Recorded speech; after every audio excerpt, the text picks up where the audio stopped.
Vote ঘোষণার আগেই রাজ্যে বাহিনী। আগামী 7ই মার্চের মধ্যে রাজ্যে আসছে কেন্দ্রীয় বাহিনী।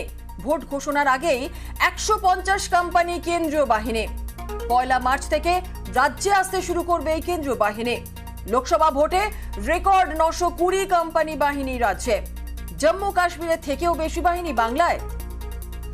রাজ্যে মিলিটারির শাসন চালু। তোপ জয়প্রকাশ মজুমদারের। কে এই ঘোষণা করছে, ইলেকশন কমিশন না স্বরাষ্ট্র দপ্তর, এটা দেখার দরকার।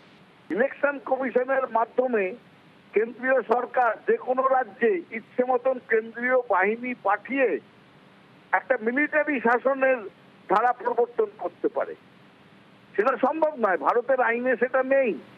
ইলেকশন ঘোষণার আগেই তারা আইন শৃঙ্খলার হাত দিচ্ছে, তাহলে কিন্তু সেটা খুব চিন্তাজনক হবে।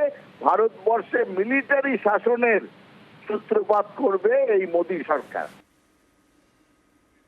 মানুষের ভোট দেওয়ার অধিকার নিশ্চিত করুক কমিশন, এমনটাই দাবি কংগ্রেস নেতা সৌম্য আইচরায়ের। কি বলেছেন তিনি, শোনাবো।